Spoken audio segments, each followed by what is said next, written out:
It's funny how within a short span of just 5 days, things can change. You can literally go from the penthouse to the outhouse. For Maryland basketball, we are headed towards the outhouse, Terps fans. No, it's not as bad as the years after Lim Bias and the years with Gary Williams where they had probation and couldn't even be on TV at one point. After being in the Sweet 16 for the first time in nearly a decade,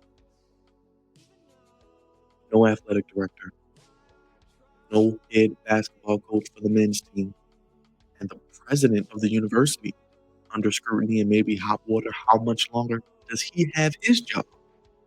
It's the Flex Zone, God's favorite host, your home for Maryland Terps content. It's the Flex Zone. You know what time it is. Make sure you slam dunk that subscribe button, lay up that like button, block that bell. Let me know how you're feeling in the comment section about the whole Kevin Willis situation. We talked about it extensively on the channel, but the transfer portal open, more defections. Because now we go from the crab five to just having plain old crabs and eating the penicillin shot. It's the Flex Zone. Let's get into the news. Talk about what's going on with Maryland because there's a lot to dive in. And honestly, it's not very promising. If you heard, you watched what we've done here on the channel. We've covered Maryland like no one's business throughout the season, throughout the postseason, the great run, the great season, the one shining moment of the tournament so far, the best moment of the NCAA tournament was due to Maryland. Derek Queen's game winner is the best moment of the tournament so far. The buzzer beater, the game winner, an epic moment. Derek Queen, he's gone. Presumptively to the NBA, a lottery pick. Kevin Willard, he goes to Villanova. Apparently, this was not anything new. It is just something that escalated quickly, and he pretty much essentially took a shit on the steps where he lived and took his ball and went on to Villanova.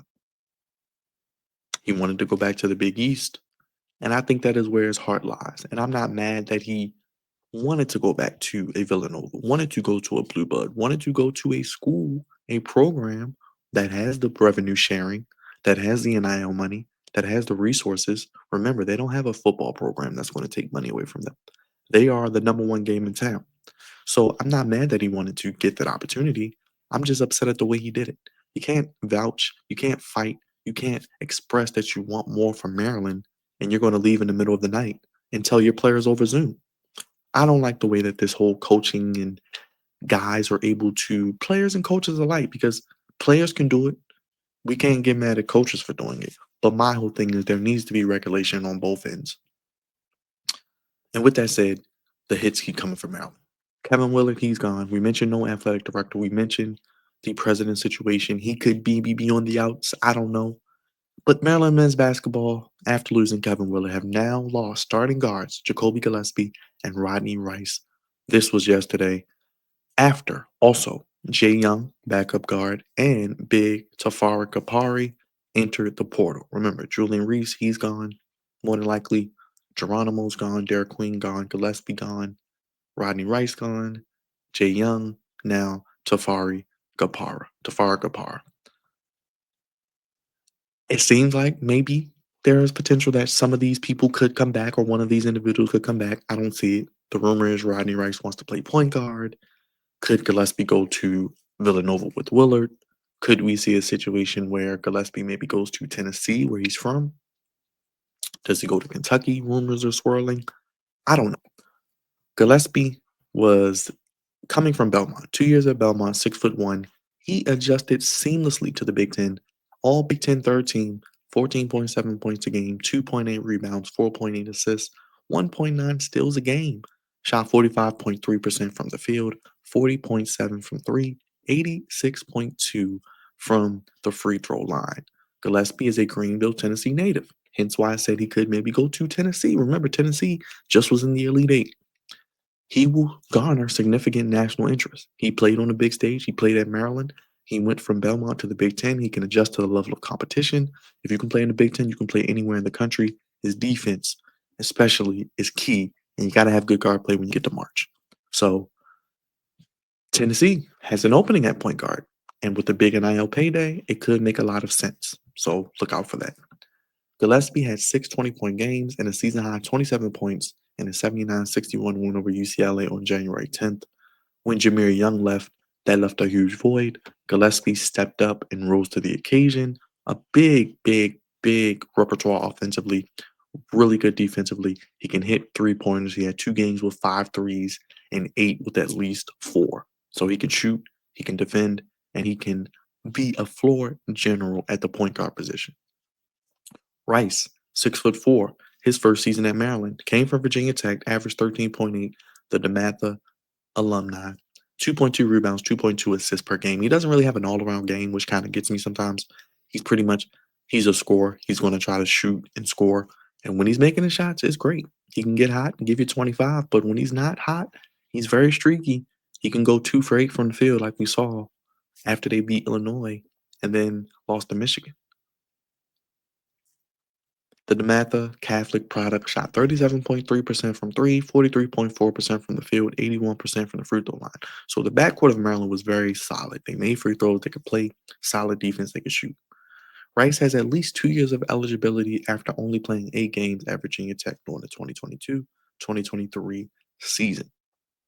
Now, it is being reported by our friend Jeff Erman, Rice is open to returning depending on the coaching hire and, of course, him getting more money.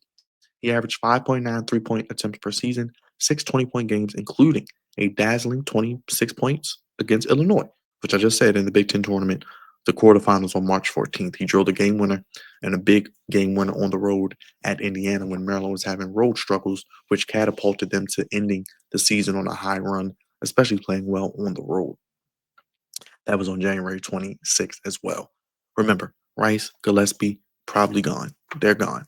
Queen, going to the NBA. Reese, one of the most loyal Terps ever, he's gone. Miguel, he's out of there. And right now, the only player left that we know is not leaving and probably doesn't have much interest outside of Maryland anyway is Deshaun Harris-Smith. And if you're going into the season with Deshaun Harris-Smith as your starting point guard, it's not going to end well.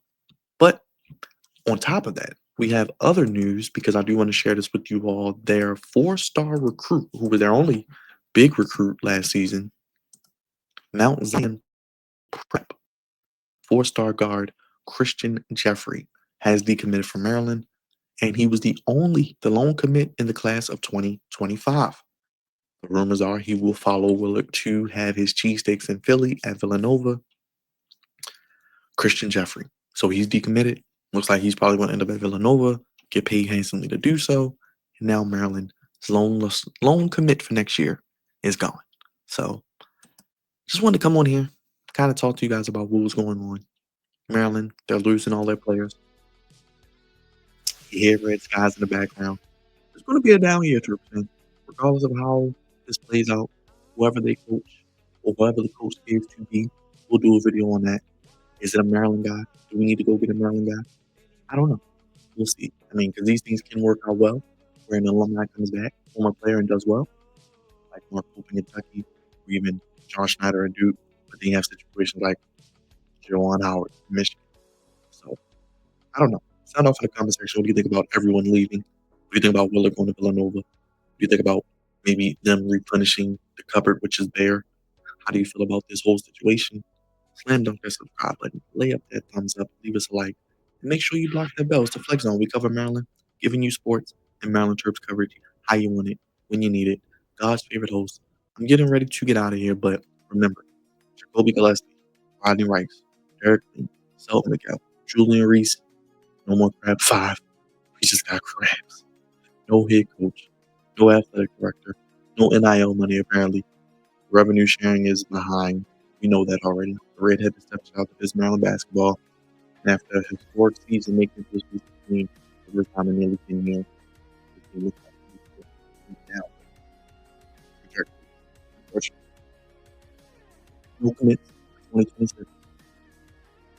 Christian Jeffrey probably get the Villanova alert, but the less we go to Villanova because he takes money to go home to Tennessee to be their part. Riding right now. I think he maybe wants to return, but maybe he could go to bed. I think we'll get at least one of these two guys, if not both. We make it separate. So we'll see what happens. Sign off down below. Hit the subscribe button. Hit the like button. Hit the bell. We want to hear from you. Leave a comment. Any comments, appreciate it. Emoji. Your thoughts on this. and where do they go from there? A great conversation. So that's your host. Stay tuned for more Maryland Terps coverage right on the First One podcast. In this case, giving you Maryland coverage you need when you need it. We're going to try to stay optimistic. We'll keep posted throughout the off season. We'll get Jeff Herman back on and talk about some Maryland stuff. Some of the current practices here, so we'll talk about that. Maybe who's standing out as well. Maybe Washington, other players that you may need to know. Who will be the next Terps coach? I'll maybe do a video on that also. Stay tuned. God's favorite host here with you on the Flex Zone.